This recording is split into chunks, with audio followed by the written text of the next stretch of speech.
Okay, so let's get started. We are happy to have today Alon, who is going to tell us about combinatorial auctions with interdependent values. Hi, thank you for having me. I'm Alon from Harvard University, and I'm going to talk about interdependent values and how to be able to sell heterogeneous items in this setting. And this is based on two joint works with Michal, Amos, Kira, Anna, Inbal, and Ori. Sorry for not saying the entire last name. Okay, sorry, I ruined the joke. Okay, I think most of you here maybe didn't see the joke, so let's start. Okay, so to demonstrate what's the interdependent value model, let's say we're auctioning this picture, this doodle, and everybody maybe that didn't see this joke already think to himself how much would you pay for this picture, and now reevaluate how much you will pay if I give you the following piece of information. Okay, so this model captures settings where bidders don't have the entire information about the good they are buying, and so the value is not known to themselves. It depends on the information that is distributed among multiple agents. So as we said, the problem we're thinking about is the interdependent values where bidders don't know the value, and it may depend on information of the competitors. And the problem with in this setting that, for instance, VCG, the canonical auction for selling multiple items, only works in settings with independent private values, where bidders know that information.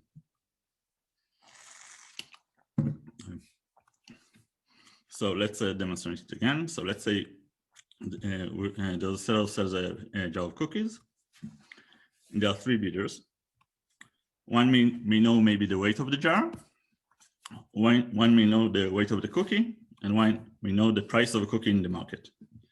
So each one of them cannot fully evaluate the value of this jar of cookies, but combine all the information they can. So the bidders don't know the value; they just know some of the information. And if you switch the jar of cookies to, let's say, an oil field, this is the common value model of Wilson, for which you just won the Nobel Prize among others. Okay, and more formally, the interdependent values model by Milgram and Weber, we have n bidders. Each bidder has a private signal Si and a public valuation function Vi. And this public valuation function depends on all the signals. So let's reiterate. Each bidder has a private signal that only knows that this is the information, and it has a public valuation function known to the seller. And the seller only knows the valuation function, but doesn't know the realization of information. And this valuation function is monotone in all signals. And we assume quasi-linear utilities throughout the talk. One example of such a function is, let's say, my value is my signal plus some weighted average of other signals. And let's just note that this is one of the contributions for which Milgram also got just the Nobel Prize this year. So this is a very important model and a widely studied model. Okay.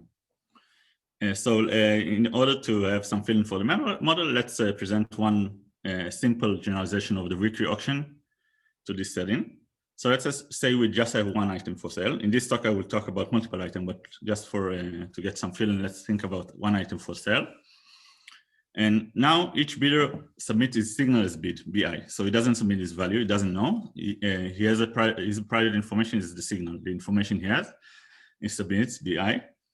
And the winner is the agent with the maximum value with all bids submitted, the maximum VI given all bids.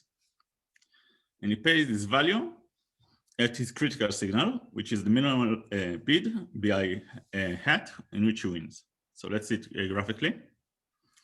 So let's assume we have three bidders. And according to the bids, VI has the highest bid. So he's the winner. And now we can plot his value as we increase his bid, fixing other bids, fixing B minus 1. Let's now increase B1's value. And let's see what's the first point in which he wins. This is a critical bid. and he pays this value at a critical bid. So this is a graphical way to look at this action. Okay. An important condition we have when talking about interdependent values is single crossing.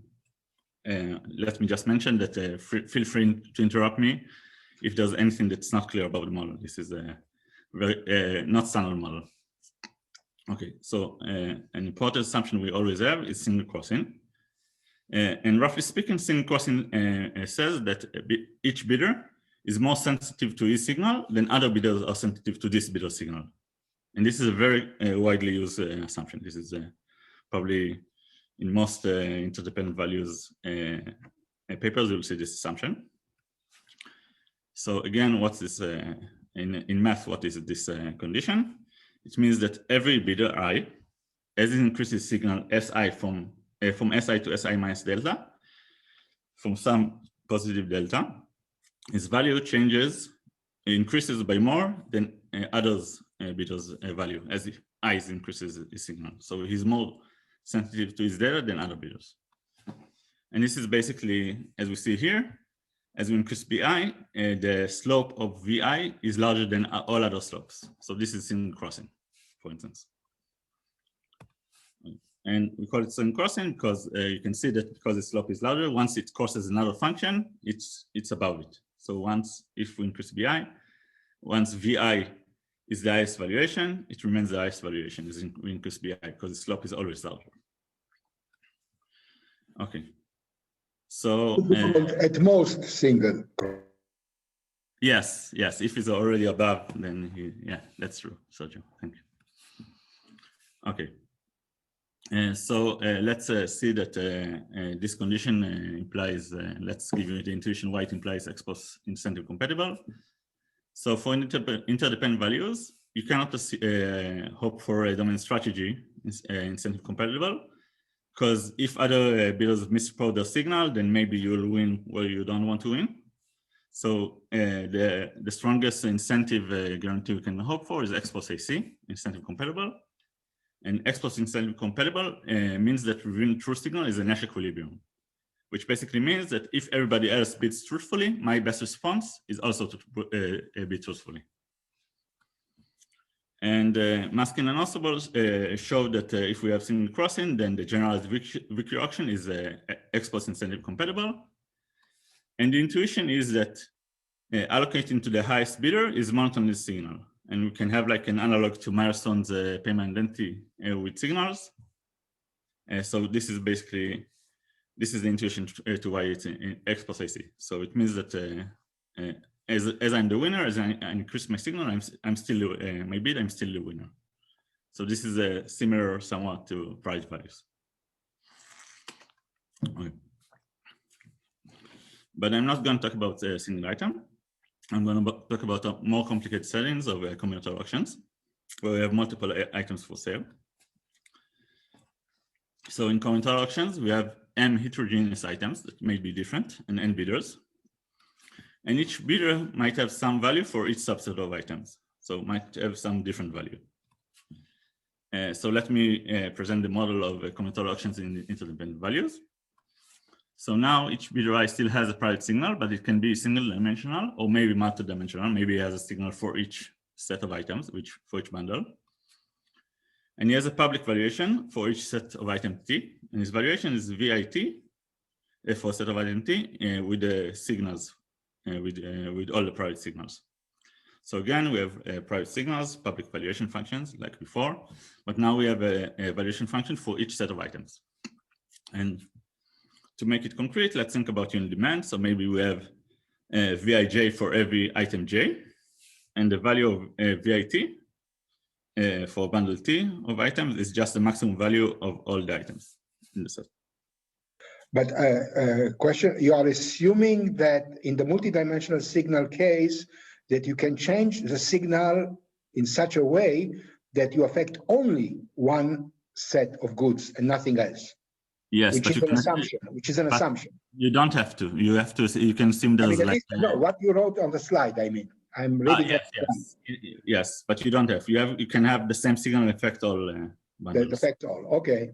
It's just to make it like more general. Maybe the SITs can be drawn from a No, it's less general. What I'm pointing out, it's less general. Yes, but you can think about that maybe there's a restriction that signals are identical for several or correlated for several bundles. So if you assume that the signals are drawn from correlated distributions, then maybe it captures the case where it's the same signal. Okay. So this setting is very hard in a sense that there is no simple categorization of truthful mechanism, as opposed to a nice monotonicity property for one item. For multiple items, truthfulness is very complicated. And signal crossing just doesn't help us. If we assume signal crossing, we don't get the optimal auction. And to make things worse, there's a strong impossibility that, of Jehiel and Moldovanu, which basically says that we cannot hope to get the optimal auction for this setting unless there's a very degenerate instance, which I won't get into. But this basically says this is kind of getting the first best, the optimal auction. The optimal welfare is hopeless. So that's, sorry, efficient here means what? Efficient means welfare optimal. We want to maximize total welfare. We want to maximize the valuation. Including the seller or not including the seller? Not That's included. Nothing. So we don't care about the seller's revenue. We just want. That's why there is always always misunderstanding here, and I'm trying to clarify what I mean by efficient. Sure. So I mean that like you don't count the payments in the welfare. You just look at the values of the agents. Does include this. Okay. Money just moves from one hand to another, so you don't care about money. It's just the values of the buyers. So it means that the highest value, the one that values it highest, gets the object. That's all that it means, right? If it's a single object. But this is like multiple. This is a combinatorial setting. We have heterogeneous items. So there is no other allocation where the sum of the values of the buyers is bigger. That's what is meant. Yes, exactly. Okay. Thank you for clarifying. Okay. I'm sorry, I'm always confused. People say efficient, and one means one thing, the other means something else. So I always ask that. No, that's perfect. Thank you. Keep on asking. Really, if it's not clear to you, it's not clear to anyone. So just keep on. Okay, and in this talk, I'm going to talk about two ways to bypass this impossibility of Jehiel and Moldovanu. And we'll try to design simple and approximately optimal mechanisms. So we cannot help for the optimal mechanism, but we want some approximation and want some simplicity in the auctions we run. So the rest of the talk, I'm going to talk about two results. One is a randomized VCG inspired mechanism that gives a full approximation to the optimal welfare under a similarity assumption of information. And this is joint work with Michal, Amos, Kira, and Anna.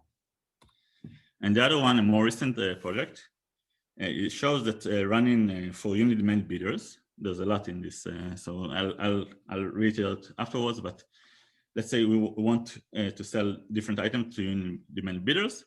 So now we want to sell each item separately. We run a simultaneous item auction, I'll define it later. And we show that we can achieve a gamma approximation if the valuations are gamma heterogeneous. And we also assume that we have many bidders and the information is not too asymmetric. So I'll get into all of these later. And this is joint work with Michal, Inbal, and Ori. Okay, let me first start with a VCG type mechanism. Okay, in order to get beyond a single item, we said the single crossing doesn't help. So we kind of try to understand what we can do without single crossing. This will help us getting beyond single item. So we see that without single crossing, we can see that that we have a strong impossibility. We show a strong impossibility that without any assumptions, we cannot hope for a better allocation than just giving the item to a random bidder. So the best we can offer is an approximation, even for a single item without single crossing. And for this example, the valuations are such that the value of agent I is 1. So what's the signal space? So each bidder can have either a 0 signal or 1 signal. So it's a binary signals. And the value of a buyer is 1 if the signals of all other buyers are high. So he doesn't care about his own signal. He just cares that all other signals are 1. So how does it look? So the bidder doesn't have a value until all other bidders increase the value to 1. And we show, I will omit the proof from the talk, that every mountain allocation, which is basically the characterization truthfulness, loses a factor of n, has to have an allocation that loses a factor of n. Otherwise, we violate monotonicity. Okay, so what goes on in this example is the signals are very complementary. The value is 1 only if all signals are 1. So our approach is consider the case where information is substitutable. Signals are more like substitutes. And we formulate it by saying that the signal exhibits decreasing marginal returns. So let me first give some intuition and then we go over the formal definition. So valuation is a moral of a signal when we decrease all signals but signal J, signal J is more influential. The valuation is more sensitive to signal J. For instance, question, I'm thinking about the example. You don't have single crossing there, correct? Yes, we don't have because somebody else's signal influences me, but not himself. So it's the opposite of single crossing. It's the and our positive result also will not require. Can you get the same with single crossing? Can you get a similar factor of n with single crossing? No, because we know that with single crossing, well, for single item, we cannot. Sorry, it's because it's one item. Oh, it's one item. Okay, but if you okay, so you must have non-single crossing. I see. But if you had say 2 items, can you still get a factor of n? I mean, is that example somehow the factor? For 2 items, 2 bidders, we have a factor of 2 for deterministic, and a factor of more than 1 for a randomized mechanism. So we cannot hope for the optimal, but it's a good. We don't know what happens if we have only single crossing, but I suspect it's like it's kind of a single item condition. Like it's kind of doesn't really help us with multiple. It's really for a single item condition because it's really the condition for truthfulness in single item auctions. This is kind of necessary and sufficient for a single item. This is exactly the characterization of truthfulness, basically. Yeah, but still, it would be interesting to know what happens when if you generalize, if really it's how much single crossing takes you or not. Okay. Fully agree. We just show that we cannot get we have some gap. It's not like 1 minus epsilon or something like that. Okay. So again, for the similarity, we assume that signals are substitutable, which means that if all the signals but J are lower, then the sensitivity to signal J is higher. So let's first get an intuition. Let's assume we're sending this doodle, and all other bidders think it's a Picasso, beside one bidder that thinks it's a kid's doodle. So if she raises their belief to Picasso, it's less dramatic than if everybody thinks it's just a kid's painting, and then somebody says, hey, it's a Picasso actually. So it's kind of the intuition. And to formulate it, if we have a signal S minus J that are lower than S minus J prime, then now if we increase the signal of J, then the value of J increases by more, the value increases by more than if we have the higher signals. So if we have the lower signals, if we increase one other signal, the effect is more dramatic than if we have higher signals. And we extend this definition of similarity if we have that VIT is a similar for every set bundle T. So there's a simple generalization. Any questions about this condition?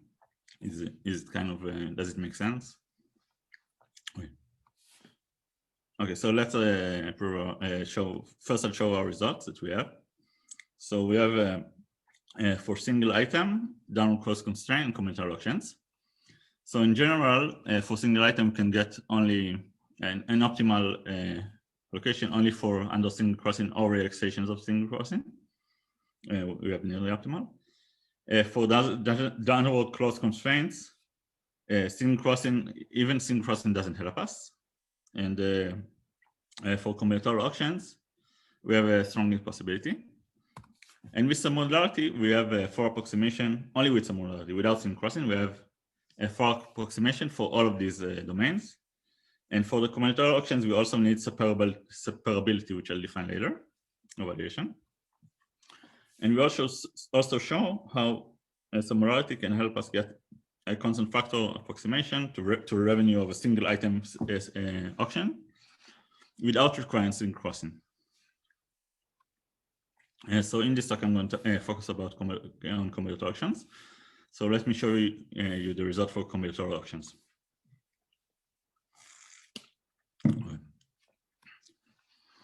So the mechanism is very simple. It's surprisingly simple. All we do is at first step, we toss a coin for each bidder and decide if it's in set A or B with probability half. So it's a uniformly random partition.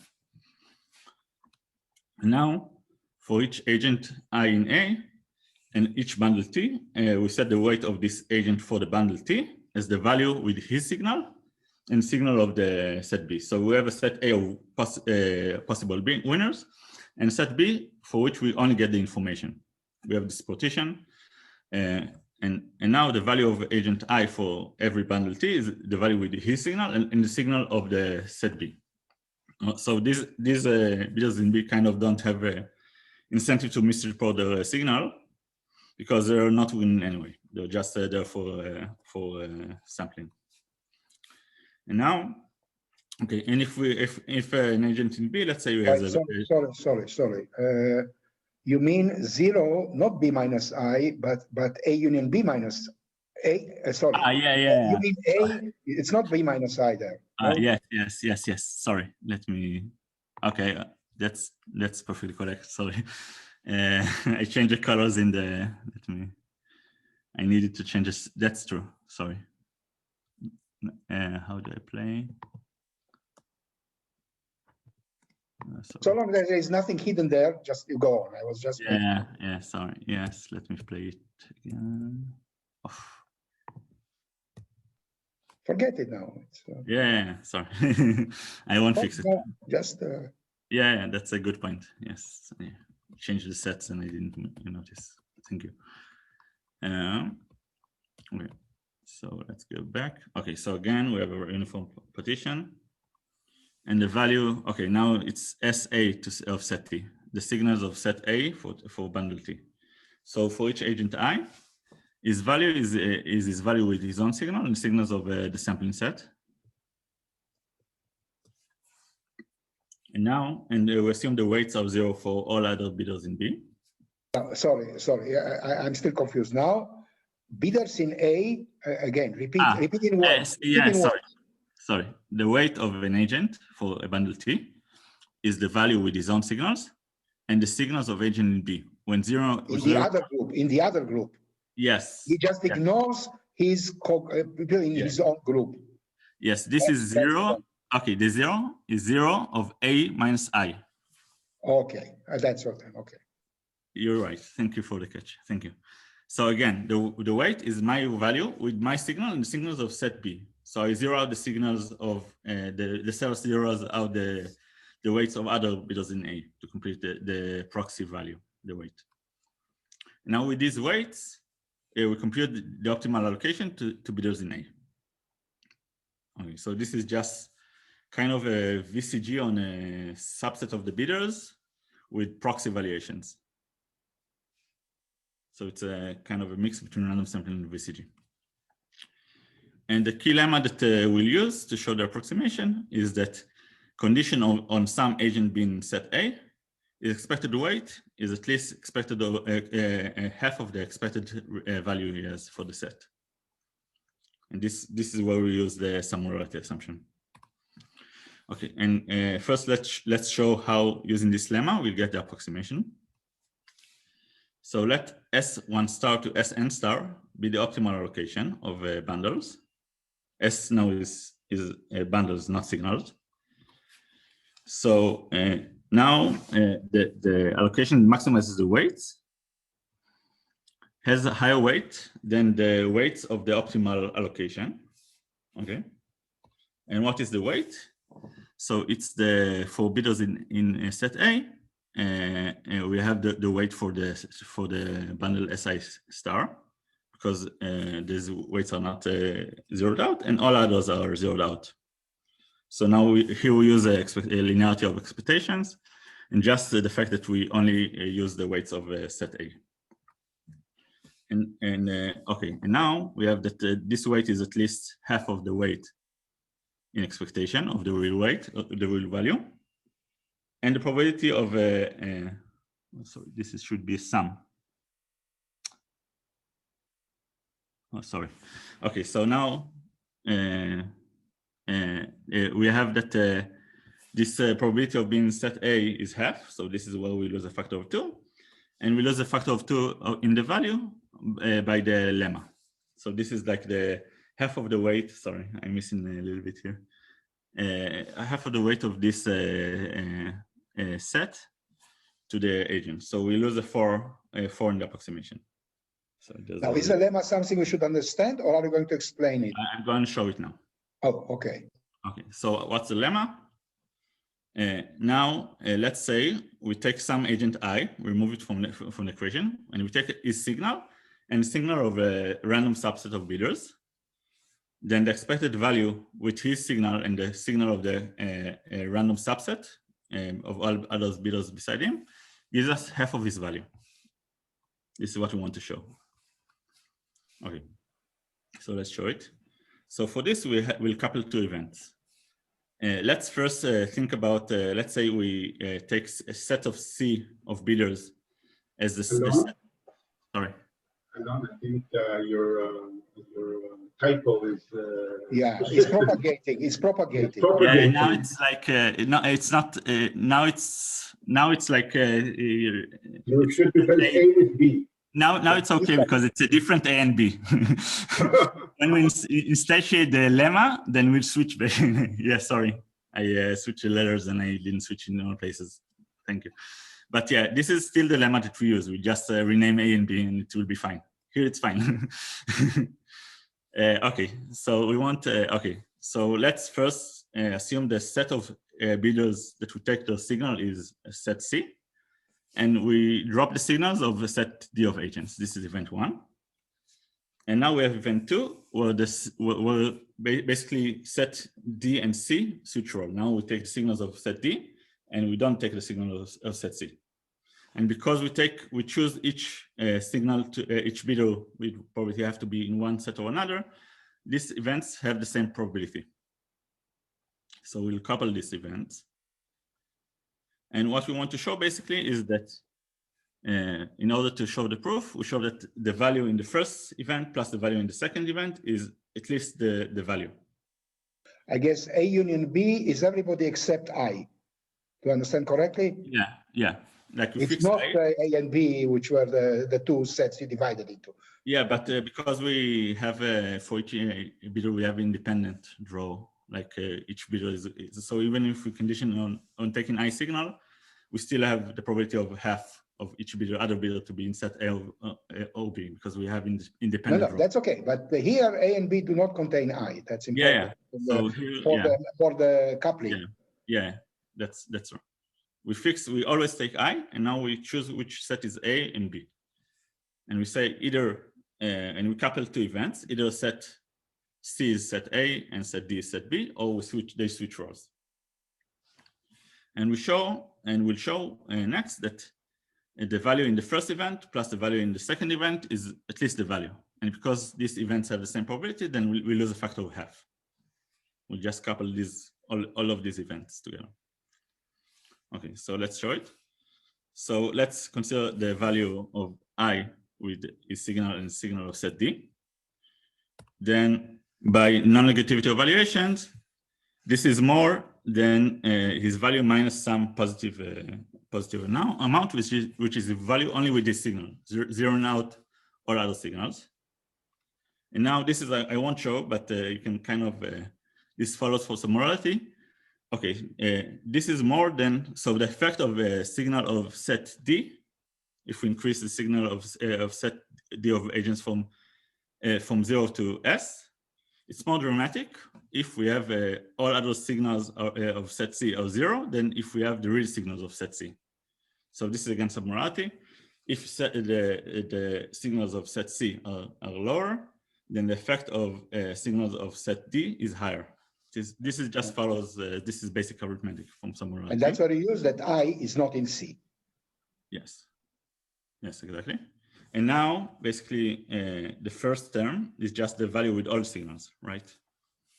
So now we have a VI of SI with 0 for set C and S for set D. Is at least is value minus is value with set C. So now we just switch sides and we get the claim. This is just rearrangement. Okay. And this basically proves this claim.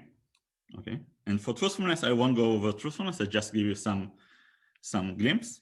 So we'll assume probability, which means the value can be decomposed to two functions. One is a function of only I signal. The value of agent I can be decomposed into two parts. One is the function of only I signal, and one is the function of all other signals but I. Okay. And this holds for several studied models like resale model, oil rights, among others. And basically we show truthfulness by giving VCG-inspired payments. We align incentives with the mechanism objective. This, I won't show the proof. It's not very complicated. It's similar ideas to VCG, basically. Okay, so we talked about the first result. Good. And now let's change a little bit. Wait. And now for something completely different. So for those of you who lost me, now I'm going to talk about the second result. So you can come back. Okay, and now I'm going to talk about simultaneous item auctions for in-demand bidders getting a good approximation. Okay, what is simultaneous item auctions? So instead of one seller selling one item to a set of bidders, now we have multiple sellers. Each sells a different item. So there are different goods, and the sales are independent. They go simultaneously. So the bidders bid for each of the goods, and now each seller decides how much each buyer, who is the winner, and how much pays. And the problem for this that maybe one agent can win multiple items. Okay. So the kind of a motivation for so that's a unit-demand model. They only want one. So I'm going to talk about in-demand model. This is also the works. Some works go beyond that for sub-additive, up to sub-additive. Jehiel is a work that sorry, I see that when you get two objects, what's your value for the two objects? Okay, for our setting, we'll talk about only unit-demand settings, but these but this is defined even for other valuations. This is just a problem with truthfulness. This is not a truthful auction, but this is like okay. Let me maybe we'll go a little bit in, but for my talk I'll assume unit-demand. Okay. Okay. So although VCG is optimal, it is not. We don't really see it used in real life, right? We don't really see items sold, and also we said that it's not compatible with interdependent values. We cannot run just VCG. Usually what happens is that multiple sellers run single item auctions or even one seller. You can think about eBay doesn't coordinate all the actions or. Alon? Yes. Just to make sure I understand the model, the sellers are not strategic. Hence, there's no gain. The sellers are non-strategic. They're not designing their auction based on knowing what others do, how others design their own auction. No, we even assume it's like we can be the seller that runs a simultaneous item auction. We'll design a simultaneous item auction, which is good. So the seller doesn't want to run a truthful auction. He wants to run a simple auction, kind of simple to participate, that you don't need to bid for all sets of items. No, I'm asking about the underlying game.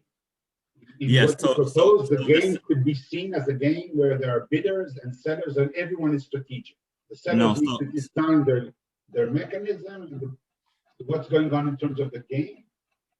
So we are the sellers. We design the simultaneous item auction. We can think about just the seller is the mechanism designer. Okay, thank you. But But it is allowed that what seller 1 does depends on what seller 2 does. When you design, it's in the design. You can do that. It's in answer to Ran. Sorry? To Ran is what you design allows dependence of what you do with seller 1 with what you do to seller 2. Yes.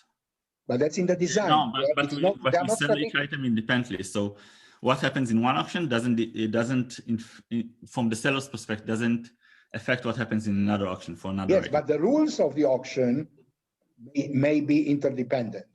Yes, yes. And I think that's what Ran was. They don't have to be strategic, but still they could be dependent one another. Yes. Okay. So these mechanisms are not truthful, as we said, although they're used in practice. But there's a long line of works that analyze this type of mechanism using price of anarchy guarantees. And all these works assume that the values are private. They don't assume interdependence. And we want to assume interdependence for us. Alon? Yes. I'm not sure I understand. What do you mean by non-truthful? I have to report M a vector of because this, and this is not the language of where you can be truthful, right? But because it's like, assume that we are selling simultaneously using a second price auction. So for instance, the bottom bidder here, yes, he has the highest value for the top item and the bottom item. But are you referring to the unit demand or in general to combinatorial? Let's think about unit demand to see why it's not truthful. If it's not truthful for like something more general, it's not truthful for unit demand. So let's think about again, just the nuance. Sorry to keep you on this. If for a general setting, for a general demand function, combinatorial demand function, I do not understand the notion of truth there. The language here is one where I have to submit a vector of n bids. It is not the language where I can be truthful. That's a perfect point. This is like, this cannot, if we're beyond unit demand, we can't even express our entire valuation function using this bidding language. That's true. So it's an indirect mechanism in some sense. This is we cannot really express the full expressiveness of our valuation. That's a perfect point. So truthfulness is not even defined. We have to have some other way to analyze it. And we analyze it using price of monarchy. And the previous works that did it simply private values. How much time do I have left? Sorry, let's see. Okay, let's continue. Okay, and we use the Bayesian price of monarchy to analyze this auction. So what's a Bayesian price of monarchy of mechanism M, where M will be our simultaneous auction, a simultaneous item auction. It's the ratio between the expected optimal welfare and the expected welfare of M at the worst equilibrium, where we take the worst equilibrium and the worst public valuation functions and the worst distribution over signals. So we assume now signals are sampled from some distribution. This is not a full information setting, but an incomplete information setting. Okay. So sigma is the base Nash equilibrium, a function of a mechanism M with valuation functions V and a signal distribution F. So it's incomplete information. So who knows what? It's a little bit trickier.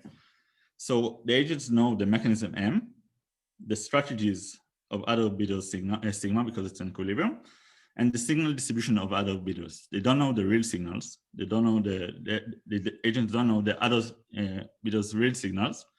They don't know what they bid, just what the strategy of bidding, and they don't even know their own value here. Like when you bid, usually you know your value, but now you don't even know your own value. And this is where some of the problems will come in this setting. Okay, so let's first see that even a single item is problematic in this case. Like the equilibrium can be very bad. So let's assume for the single item counter example that we have a full information, and we run the generalized weekly auction, which we talked about before, that the highest bidder wins and it pays its value at the critical bids. And the valuations are, for agent 1, its value is the sum of all signals. For agent 2 is 3 times this signal, And for all other agents, it's just their signal. Okay, so kind of only bidder 1 is interdependent. All others are kind of private values, are really private values. And let's assume the real signals are 1 for all bidders. So now the values, the realization of values is that agent 1 has a value of n, agent 2 has a value of 3, and all other agents have value of 1. So what we want to do to get some reasonable approximation is give it to agent 1. But here's a beta equilibrium.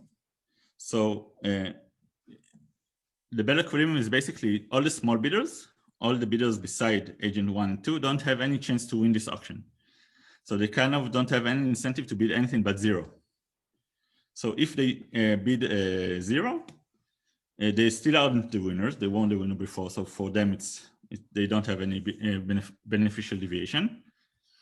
Bidder 2 wins the item, and bidder 1 bids kind of his maximal signal. Like we can assume either no overbidding assumption, it will assume, or we can add maybe S1 to V2 to bypass. We don't even need to, like we can assume either no overbidding or we can assume overbidding is allowed. It won't help us. Basically, we get a better equilibrium here. So because B is an equilibrium, this implies we have a price of anarchy of omega of n. This is a very high price of anarchy. This is very bad. And this doesn't only hold for general liquid, it holds for a much larger family of auctions in generalization. So basically, kind of says that we need more assumptions here. So again, what's the problem? The problem is that all other bidders by 1 are private, and 1 enjoys all signals. So this is very unbalanced. This doesn't make sense that only 1 enjoys all signal. So we look for something that is more balanced. And I have a quick question for the.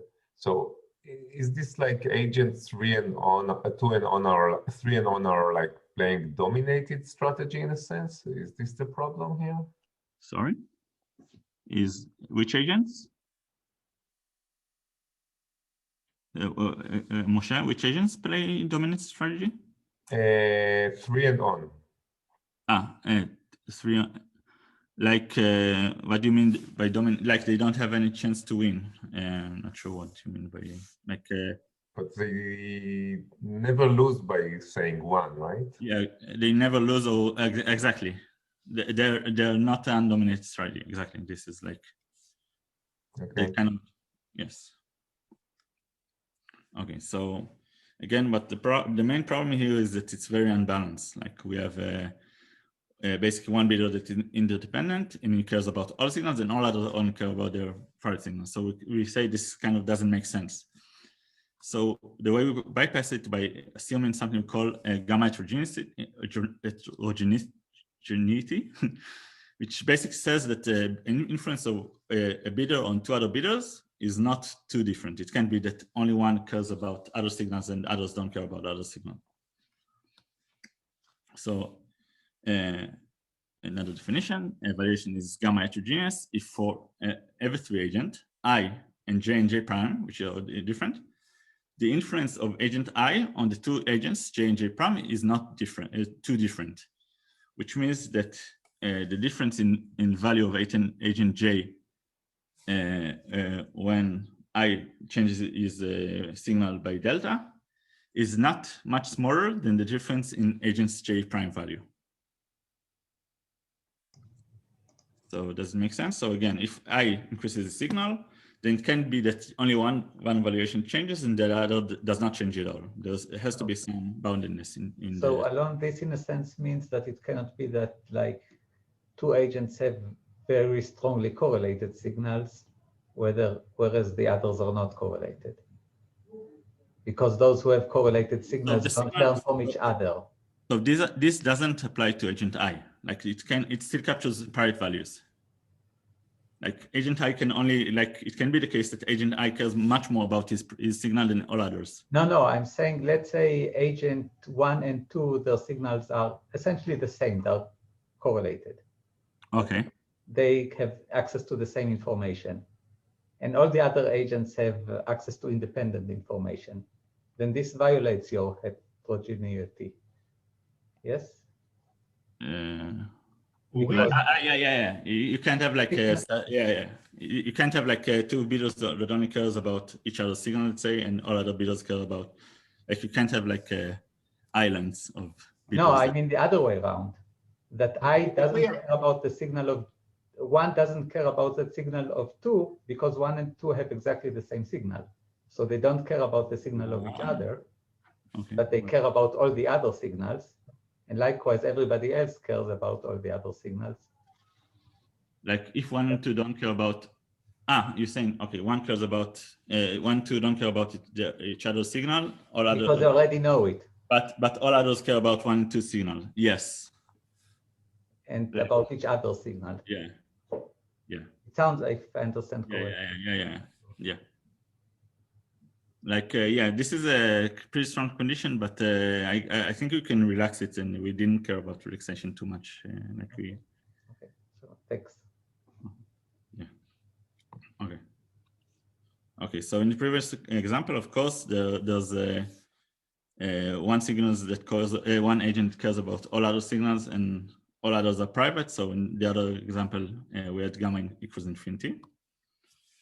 But we have many examples actually in the literature with gamma equals 1, such as common valuations and weighted sum valuations and some others. So it's pretty common to see papers only about very bounded heterogeneity.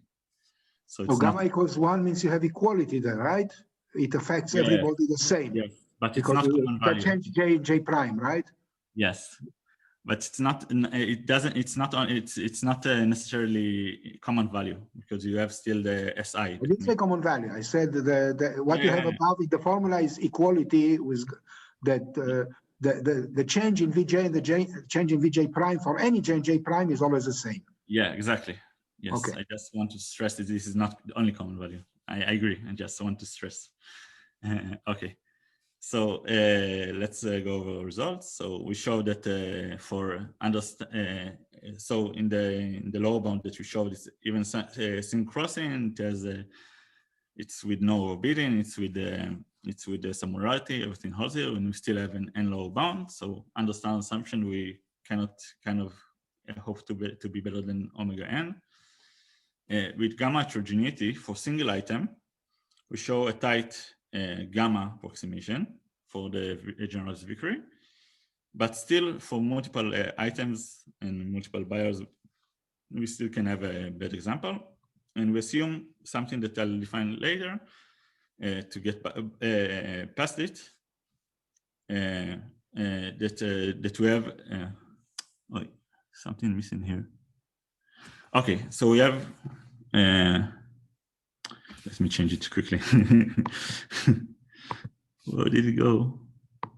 Okay, never mind. I'll say it in Balpe.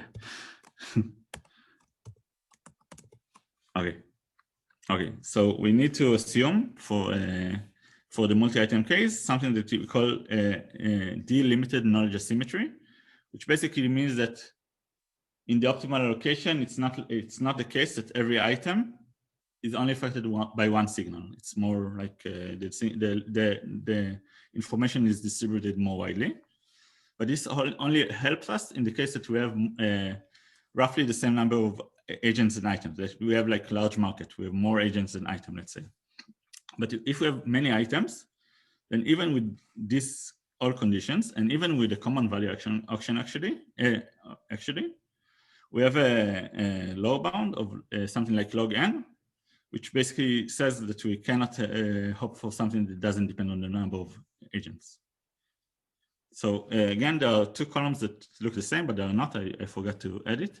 So the middle column is the case that the number of agents is at least the number of items. And the right column is the case that the number of items can be much larger than the number of agents. So let's talk about this first. Okay, so our negative result when the number of items is much larger than the number of agents. So let's assume we have n bidders and we have n square items. So we have n times the number of bidders items. And this is a common value model where the value of item j is the same for all bidders, which is just 1 plus the sum of the signals of all agents for item j. So this is a common value, right? All bidders have the same value for item J. And the signals are drawn independently for each agent in each item. They are either 1 with probability 1 over n, or 0 with probability 1 minus 1 over n.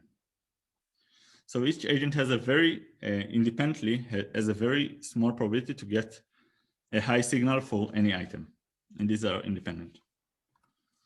Okay, and this will give us some kind of Bose-and-Bin-like phenomena, in which if we split now the items into buckets of n, each bucket will have a item, although the expected value of each item is 1, basically.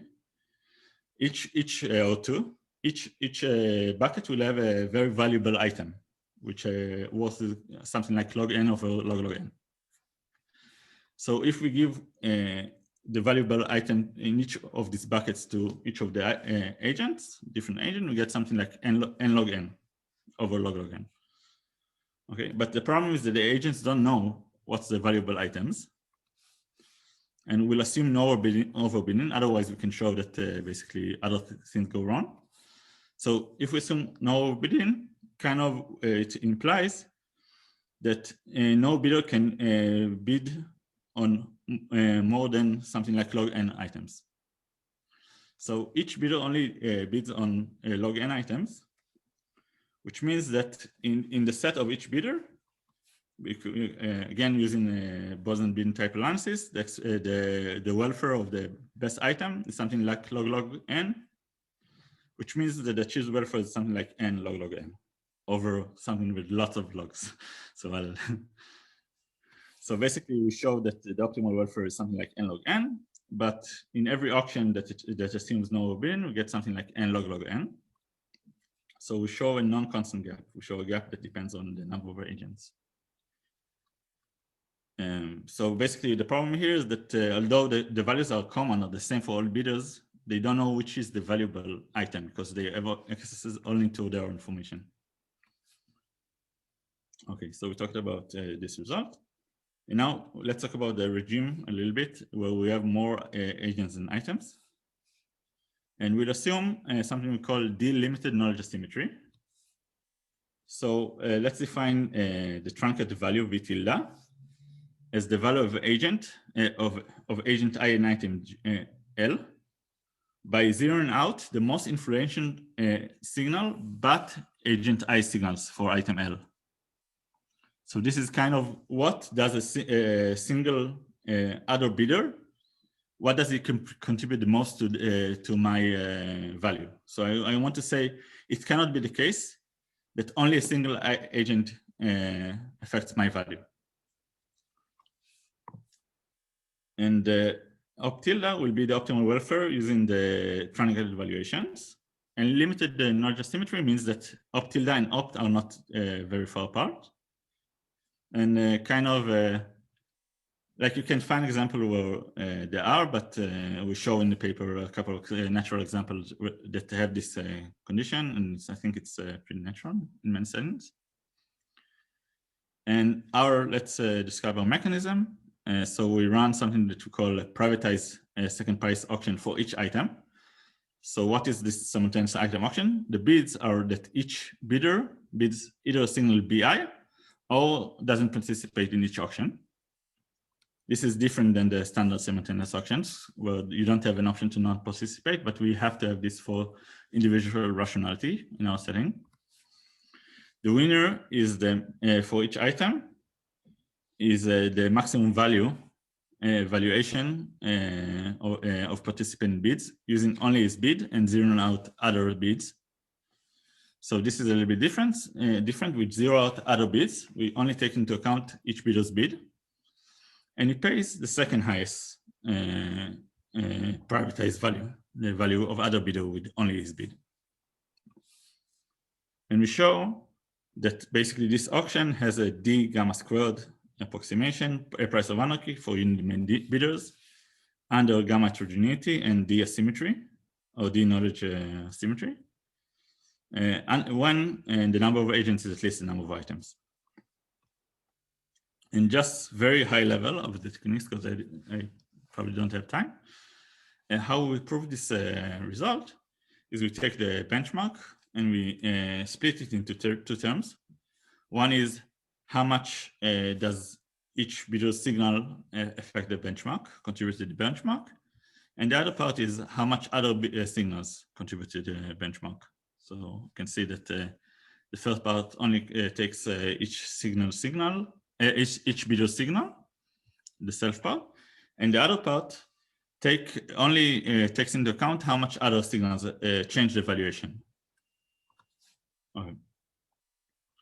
And for the first part, we use we can use the basically previous techniques. We use smoothness-like analysis for those who know it, which means that we can deviate according to what we know. Like to apply the previous techniques, bidders need to know the value for the deviation according to the information. And for the other part, we kind of show that an arbitrary deviation gets a good approximation. So an equilibrium will get even a better approximation. And we kind of bypass the need to know what's the value of items because we have more bidders than items. So we can kind of know in advance what are the items to make the deviation. Okay. And combining these two together, we kind of show that each deviation covers one part of the benchmark. So the best of the deviation or the equilibrium will also cover this benchmark. And this basically, if you want more details, I'd be happy to talk about it. Okay. So in summary, we bypass the impossibility of Jehiel and Moldovanu by first considering approximation, not first best. And second, we consider the simple auctions. We try to design auctions as simple as possible. And like the takeaway is that we can design combinatorial auctions for interdependent values under sufficient assumptions. And this is a common in interdependent values, that you need the right assumptions because it's a very difficult model. And I think very interesting questions will be maybe multidimensional revenue maximization or complexity questions for this model. I think there are many questions. Once we got into the combinatorial auctions for this model, we now can ask a wide variety of questions. Thank you for listening. Thanks, Alon. Any questions?